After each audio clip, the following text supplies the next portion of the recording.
Assalamu alaikum. We are back with another answer discussion for the National Licensing Exam. So, moving on with the question number 91, that is, a 20-year-old male presents in the emergency room with history of green colored vomiting, abdominal distension, and constipation for 2 days. He had an appendectomy done 1 month back. On examination, his abdomen is distended and mildly tender or over. The percussion note is resonant and gut sounds are sluggish. What is the most likely diagnosis? तो ये आप देख सकते हैं एक classical scenario है surgery का, और सर्जरी की एमरजेंसी में हर टाइम इस तरह के पेशेंट्स आते रहते हैं सर्जिकल एमरजेंसी में, और this is a classical scenario for intestinal obstruction. Intestinal obstruction आपको मैं अगर एक सिंपल टर्म में बताऊं कि अगर किसी भी आप देखते हैं लाइट सिग्नल, फॉर एग्जांपल किसी रोड पे ट्रैफिक ब्लॉकेज हो जाता है, ठीक है, तो क्या होता है कि ट्रैफिक या गाड़ियां जो होती हैं, मोटर बाइक्स या गाड़ियां, वो पीछे पाइल अप होती रहती हैं, ठीक है। अगर एक रेड सिग्नल ज़्यादा देर के लिए लगा रहे किसी भी कह लें कि ट्रैफिक पॉइंट पे, तो पीछे पाइल अप होती रहेंगी सारी गाड़ियाँ, और एक ट्रैफिक जैम की बड़ी ज़बरदस्त सी सिचुएशन बन जाएगी, ठीक है। आगे ट्रैफिक मूव ऑन नहीं होगा। इसी तरह जब रेड सिग्नल या कोई ब्लॉकेज आ जाता है इंटेस्टाइन्स में, तो the contents of the intestine start piling up in a retrograde fashion, ठीक है। पीछे की तरफ पाइल अप होते रहते हैं, आगे की तरफ मोटिलिटी ख़त्म हो जाती है, जिसकी वजह से सर्टन चीज़ें आपको एग्जामिनेशन में मिलती हैं। For example the gut sounds, ठीक है। जब आगे गट कंटेंट्स जाएंगे ही नहीं तो पेरिस्टालसिस भी ख़त्म हो जाएगी, और गट साउंड्स जो होंगी स्लगिश या स्लो हो जाएंगी, ठीक है। और परकशन नोट जब हम करेंगे पेशेंट की lateral sides of the umbilicus पे जब परकस करके देखेंगे, तो उस पे परकशन नोट जो होगा वो हमें रेजोनेंट मिलेगा, ठीक है। It will not be dull. Resonant किस लिए होगा? क्योंकि जब रेट्रोग्रेड फैशन में पाइल अप होता रहेगा गट कंटेंट्स, तो that will lead to the dilatation of the proximal bowel. तो प्रॉक्सिमल बाउल की डायलिटेशन से परकशन नोट जो होगा वो रेजोनेंट होगा and not dull. And similarly abdomen distension होगी, ठीक है, क्योंकि पीछे की तरफ सारे कंटेंट्स जमा होते जा रहे हैं। तो एक मोमेंट ऐसा आएगा जब पेशेंट की अगर ट्रीटमेंट नहीं होगी, सर्जरी नहीं होगी, तो एब्डोमेन विल स्टार्ट डिस्टेंडिंग, और पेशेंट को ऑफ कोर्स पेन फील होगा क्योंकि it's a really painful condition. और one very specific hint that has been given to you is the presence of green colored vomiting. तो इससे हमें क्या show होता है? ग्रीन, वैसे तो वॉमिटिंग जो होता है, जो गैस्ट्रिक कंटेंट्स होते हैं वो येलो होते हैं, ठीक है। तो अगर तो आपको इस तरह की ग्रीन कलर्ड वॉमिटिंग दे दी जाए, तो इससे हमें पहली तो बात एक साइट ऑफ ऑब्स्ट्रक्शन पता चलती है कि साइट ऑफ ऑब्स्ट्रक्शन जो है वो कहीं डिस्टल प्लेस पे जाके है, ठीक है। स्टमक के आसपास ऑब्स्ट्रक्शन नहीं है, ये ऑब्स्ट्रक्शन कोई distal part of the intestine में जाके है, जहाँ पे बाइल का फ्लो जो है वो हैम्पर हो चुका है, और बाइल क्योंकि ग्रीन होता है, और जब बाइल पीछे पाइल अप होता रहेगा तो that will ultimately B vomited out through the mouth, और बाइल की वजह से जो ग्रीन कलर्ड वॉमिटिंग आएगी। इसमें एक और बड़ी अहम हिंट जो आपको दी गई है, this question is full of hints. तो ये जो एक आपको हिंट दी गई है कि patient had an appendectomy done 1 month back, तो ये एक बड़ी स्पेसिफिक सी हिंट आपको दे दी गई है कि जब भी पेशेंट का इस तरह का कोई ऑपरेशन हो, हिस्ट्री उसकी हो कि उसका रिसेंट कोई 1 month बैक या फ्यू वीक्स बैक कोई ऑपरेशन हुआ हो, और उसकी वजह से जो है उसको कोई एब्डोमिनल डिस्टेंशन या इस तरह की कंप्लेंट्स आ रही हों, तो हमारा क्या डायग्नोसिस बन सकता है उस केस में? उस केस में we can think of some additions. मैं आपके लिए इधर लिख भी देता हूँ एडिशंस, ठीक है। और इस तरह की कोई भी अगर प्रीवियस सर्जरी हुई हो, उसकी वजह से एडहेसिव बाउल डिजीज़ हो सकती है, ये एडिशंस हो सकती हैं। एडिशंस की वजह से इंटेस्टाइनल ऑब्स्ट्रक्शन हो सकती है, that can lead to abdominal distension, bilious vomiting, sluggish gut sounds and a resonant percussion note. तो that was a big hint for you in this question. for a case of adhesive bowel disease leading to intestinal obstruction? Option number C. So rest of the options are irrelevant. Moving on to the next question, question number 92. The most important difference between healing by primary intention and healing by secondary intention is alpha, that is wound contraction. Of course ये एक बड़ा primary difference होता है इन दोनों में कि primary intention bye healing किस तरह होती है और सेकेंडरी इंटेंशन किस तरह होती है. तो सेकेंडरी इंटेंशन हीलिंग बेसिकली उसमें वुंड कंट्रैक्शन का एलिमेंट आ जाता है, जबकि प्राइमरी इंटेंशन जो होती है उसमें वुंड कंट्रैक्शन का एलिमेंट नहीं होता. अगर वुंड कंट्रैक्शन की आपको ऑप्शन ना दी जाए तो you can also move on to the next best answer, that is the granulation tissue. Healing by secondary intention also involves the granulation tissue, लेकिन since we have to select the best answer, then wound contraction is the best answer, and if wound contraction is not given, then you have to select option number C, the granulation tissue. That is the major difference between these two. So moving on to question number 93, that is a 30-year-old male patient was brought to the emergency department with cardiac arrest and was given IV epinephrine. Which of the following is a contraindication of the above drug? तो ये एक बड़ा versatile सा drug है epinephrine. ये adrenaline, जब हम इसे आईवी देते हैं इसके वेजोकंस्ट्रिक्टर इफेक्ट्स भी होते हैं, इसका कार्डियक रिस्पांस भी होता है जो कि सर्टन कार्डियक स्टिमुलेशन भी करवा सकता है. ठीक है, तो it can also be given in acute asthma. इसमें एक्यूट फ्लेयर ऑफ एज़मा जो होता है उसमें बड़ा हेल्प करता है. ये एनाफिलैक्टिक शॉक की ये ड्रग ऑफ चॉइस है आईवी एपिनेफ्रिन. एंड एपिस्टेक्सिस में भी क्योंकि ये वेजोकंस्ट्रिक्शन कराता है तो that can lead to vasoconstriction of the blood vessels in the nose in order to control the epistaxis or the bleeding from the nose. लेकिन जो angina pectoris है, that is basically the pain arising in the heart due to the constriction of the cardiac vessels, of the coronary vessels. ठीक है, तो जब construction की वजह से ही पेन हो रहा है तो उस केस में हम आईवी एपिनेफ्रिन क्यों देंगे? एक कॉमन सेंस की बात है, क्योंकि अगर कंस्ट्रक्शन की वजह से ही पेन हो रही है और हम आईवी एपिनेफ्रिन दे देंगे जो कि जेनेरिकली एक वेजोकंस्ट्रिक्टर है, तो that will of course worsen the pain and will lead to severity of the symptoms of the patient. So IV epinephrine is contraindicated in condition of angina pectoris, option number C. Moving on to question number 94, that is a 36-year-old female presents with neck swelling associated with constipation and weight loss. On examination, she has a single nodule over the isthmus with exophthalmos and hand tremors. What is the best investigation? So ये एक clear cut scenario है किस चीज़ का? I'll give you guys 1 to 2 seconds to think about it. So हमने अपने पिछले question and answer session में discuss किया था कि जब भी थायराइड स्वेलिंग के साथ आपको कॉन्स्टिपेशन वेट लॉस का आइडिया दे दिया जाए तो weight loss always and always आपको हिंट दिया जाएगा किसी ट्यूमर से रिलेटेड क्वेश्चन में. ठीक है, अगर आपको कोई स्वेलिंग दे दी जाए और स्वेलिंग के साथ आपको बता दिया जाए कि patient is experiencing weight loss, तो have it clear in your mind कि this is a short case scenario of a tumour. तो ठीक है, तो जो सबसे कॉमन थायराइड कैंसर होता है, थायराइड ट्यूमर होता है, that is basically the papillary carcinoma. मैं इधर लिख भी देता हूँ, पेपिलरी कार्सिनोमा ऑफ थायराइड. और अगर ट्यूमर का केस आ जाए तो ट्यूमर के केस में although CT scan is a very good investigation to be carried out in order to check the extent of the thyroid nodule कि उसकी retrosternal extension है कि नहीं. MRI can be carried out, yes.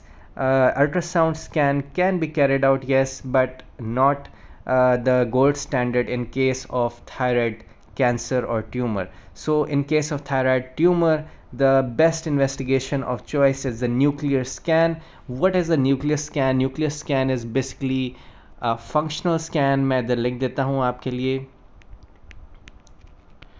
एक functional scan होता है जिसमें कि हमें जो नोड्यूल होता है उसकी एक्टिविटी का अंदाज़ा होता है कि वो कितना जो है वो एक्टिव नोड्यूल है, उसका अपटेक कितना है, क्योंकि इस न्यूक्लियर स्कैन में हम सर्टन रेडियो एक्टिव आइसोटोप्स देते हैं। मैं ये भी आपके लिए द टर्म लिख देता हूँ, रेडियो एक्टिव आइसोटोप्स। तो ये रेडियो एक्टिव आइसोटोप्स क्या करते हैं कि जब हम इसको एडमिनिस्टर करते हैं तो जो हमारा रीजन ऑफ चॉइस होता है वहाँ पे जाके अपटेक ज़्यादा होती है इस रेडियो एक्टिव आइसोटोप की, उस रीजन में जहाँ पे ट्यूमर मोस्ट एक्टिव होता है। तो हम जब इसको एडमिनिस्टर करेंगे in case of thyroid cancer किसी भी रेडियो एक्टिव आइसोटोप को, तो जहाँ जहाँ एक हॉट नोड्यूल की एक्टिविटी शो होगी तो उससे हमें अंदाज़ा होगा कि किस तरफ नोड्यूल में ज़्यादा ट्यूमर की साइट ऑफ एक्टिविटी है। तो वहाँ पे we will plan a very well structured surgery so that we do not get lost during the operation। बड़ी एक well structured सी सर्जरी हम प्लान कर सकें। Nuclear scan is a very good choice that you can do for any type of tumor, not just thyroid tumor। किसी भी tumour के case में आप न्यूक्लियर स्कैन करवा सकते हैं in order to check the activity of the tumor tissue। ठीक है जी। So moving on with question number 95, that is examination of a newborn male baby revealed unilateral cleft lip extending into the floor of his nose through the alveolar process of his maxilla। The most likely embryological basis of this anomaly is the failure of fusion of। तो इसमें बाकी सब options irrelevant है। ये एक factual question है जो कि आपको एनाटमी कंसल्ट करके आइडिया हो जाएगा। इसमें 2 ऑप्शंस आपको दी जा सकती हैं जो कि आपको कंफ्यूज कर सकती हैं। First of all beta option unilateral maxillary prominence with medial nasal process. अगर ये ऑप्शन दी गई हो तो इनकी फेलियर ऑफ फ्यूजन की वजह से क्लेफ्ट लिप बनता है। लेकिन अगर आपको सिनेरियो में क्लेफ्ट पैलेट का जिक्र किया गया हो, मैं इधर आपके लिए लिख देता हूँ क्लेफ्ट पैलेट। तो अगर क्लेफ्ट पैलेट का मेंशन किया गया हो तो उसमें आपने ऑप्शन जो ढूंढनी है that is the palatine processes of maxilla. ठीक है। तो अगर क्लेफ्ट लिप हो उसमें option number B failure of fusion of unilateral maxillary prominence with medial nasal process. लेकिन अगर क्लेफ्ट पैलेट का सिनेरियो हो तो उस केस में failure of fusion of palatine processes of the maxilla. तो ये 2 इंपॉर्टेंट फैक्चुअल इंफॉर्मेशन आपने याद रखनी है for this kind of question. Moving on to question number 96, that is which of the following drugs are resistant when resistant is labeled as a multi-drug resistant TB और tuberculosis। तो multi drug MDR TB जो होता है ये एक बड़ी dangerous सी condition होती है, क्योंकि जो ड्रग्स हम यूजली देते हैं मैं उनके नाम इधर लिख देता हूँ। That is the isoniazid, 2 is rifampin, 3 is the pyrazinamide, and 4 is the streptomycin। ठीक है। तो अगर इन 2 ड्रग्स से रेजिस्टेंट हो जाए टीबी की infection, that is called an MDR TB।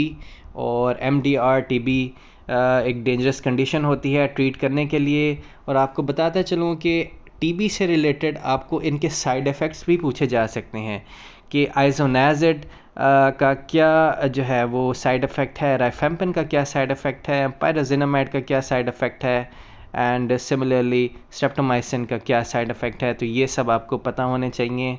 आइसोनाजिड जो है that causes the peripheral neuropathy.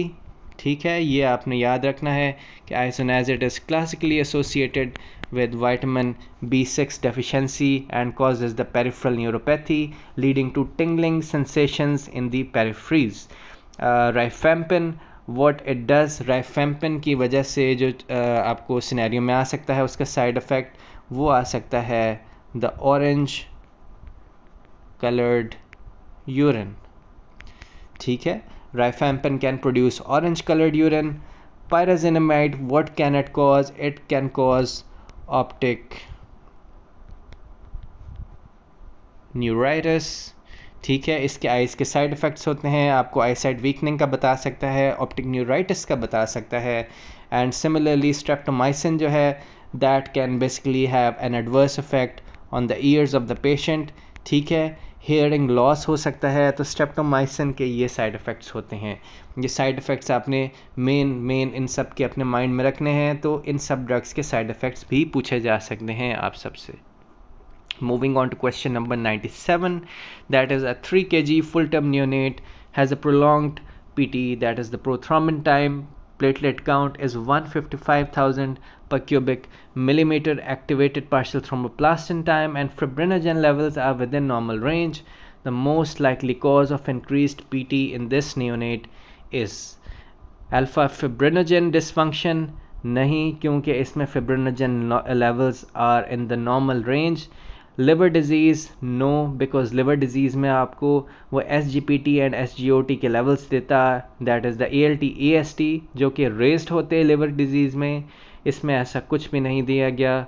C is the platelet function defect.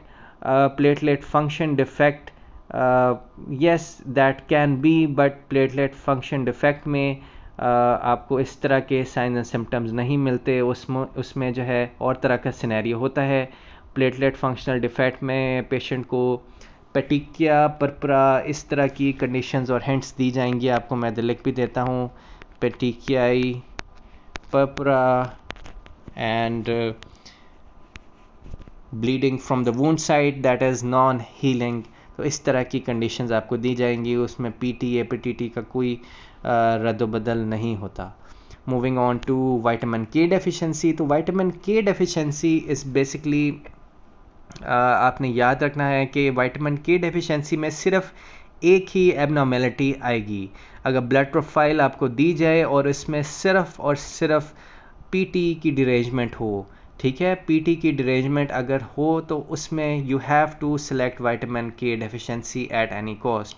Vitamin K deficiency और किसी फैक्टर की डिरेंजमेंट नहीं कराता सिवाय प्रोथ्रोम्बिन टाइम के। तो विटामिन K जो होता है that leads to the formation of factors 2, 7, 9, 10। ठीक है, तो इनकी जो होता है इन कोएगुलेशन फैक्टर्स की फॉर्मेशन में विटामिन K का रोल होता है।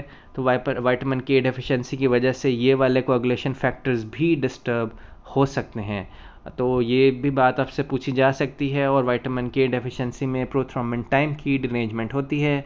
तो अगर इस तरह का सिनेरियो आए कि अगर सिंपली प्रोथ्रोम्बिन टाइम की डिरेंजमेंट हो या इन क्लॉटिंग फैक्टर्स की डिरेंजमेंट हो जो कि मैंने मेंशन किया है, then you have to select vitamin K deficiency. और अपार्ट फ्रॉम दैट एक और जो बड़ा हिंट आपको इधर दिया गया है that is a 3 kg full term neonate. तो इस तरह का जो सिनेरियो होता है जिसमें कि एक छोटा बच्चा बताया गया हो, तो छोटे बच्चे में vitamin K deficiency is common. छोटे बच्चों में अगर ब्लीडिंग का सिनेरियो आए तो उसमें keep vitamin K deficiency at the top most choice.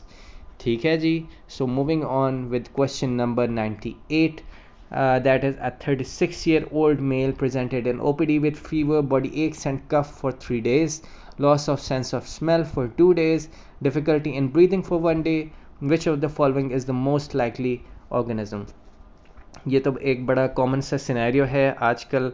Everyone is aware of the science and symptoms. Covid के साइंस एंड सिम्टम्स हैं ये सारे। इसमें वेरिएशन हो सकती है, इसमें डायरिया की कंप्लेंट भी ऐड हो सकती है आपको कंफ्यूज करने के लिए। लेकिन mostly the loss of sense of smell for 2 days and alteration of taste भी आ सकता है, ऑल्ट्रेशन ऑफ स्मेल भी आ सकता है। Apart from that fever, body aches and cough for 3 days and shortness of breath. So these are all signs and symptoms for the SARS-CoV-2 virus or the COVID-19.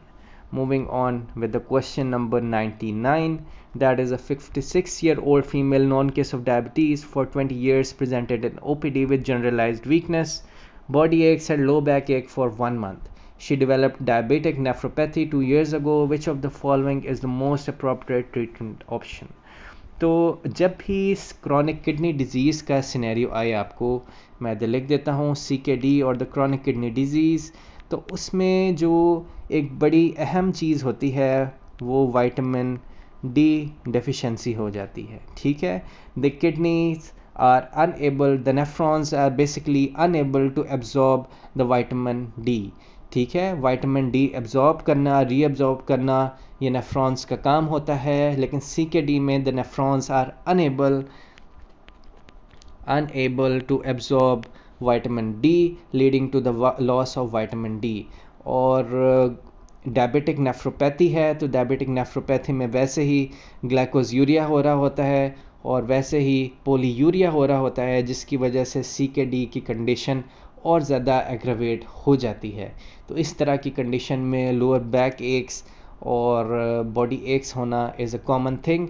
तो in this kind of case, although bits confusing scenario, लेकिन इस तरह का अगर CKD का scenario आए और diabetic nephropathy में अगर आपको body aches and low back ache का मैंशनड हो, तो उस केस में you need to select vitamin D supplements, not the calcium supplements, ठीक है। क्रॉनिक किडनी डिजीज़ जो होती है, अगर आप उसमें विटामिन डी सप्लीमेंट्स नहीं देंगे, ठीक है, तो उसकी वजह से हाइपर पैराथायराइडिज्म की कंडीशन डेवलप हो जाएगी पेशेंट को। मैं लिख भी देता हूँ, हाइपर पैराथायराइडिज्म, ठीक है। And this is basically a secondary hyper parathyroidism. तो सेकेंडरी हाइपर पैराथायराइडिज्म की वजह से जो है कैल्शियम की रीअब्जॉर्प्शन होगी, तो that can also lead to ultimately tertiary hyperparathyroidism and that can have adverse effects. तो इन सब इवेंट्स को प्रिवेंट करने के लिए कि हाइपर पैराथायराइडिज्म डेवलप ना हो और इस तरह के लो बैक एक्स भी ना हो, तो इस तरह की कंडीशन में इनको प्रिवेंट करने के लिए विटामिन डी सप्लीमेंट्स आप पहले ही दे दें in order to lessen the body aches of the patient. Moving on to question number 100, that is a 37-year-old male presented to ER with left-sided chest pain since 1 hour. The pain radiated to the neck and the left arm. He also reported a single episode of vomiting. ECG showed ST elevation. Which of the following is the most likely underlying initiating mechanism? तो alpha chronic inflammation, B effusion, C hemorrhage and D ischemia। तो ये एक बड़ा simple से question है। जब भी मैं आपके सामने एक ECG ड्रॉ करता हूँ, P, QRS and T segment, ठीक है, तो this is a normal ECG। और अगर इस तरह की ECG आपको मिले, P, QRS एंड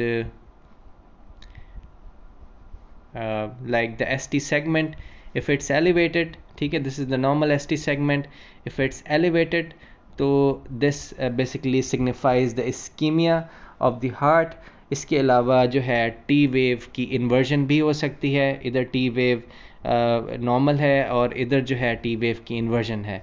तो इधर मैं कुछ लीड्स आपके लिए लिख भी देता हूँ, जिसकी वजह से आप ईज़िली जान सकें कि कौन कौन सी लीड में कौन सा इस्कीमिया सिग्निफाई होता है। अगर ECG की लीड्स में 2, 3 और AVF में ST एलिवेशन या T वेव इन्वर्जन आए, तो that is inferior wall ischemia, ठीक है।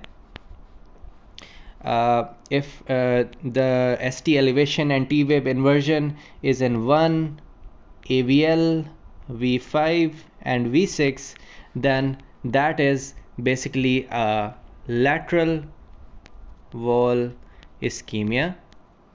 And if the ST elevation and the T wave inversion is in the V1, V2, V3, V4 leads, that is basically the anterior or the septal, एंट्रोसेप्टल भी आप इसे कह सकते हैं, ठीक है, एंटीरियर स्लैश सेप्टल इस्कीमिया।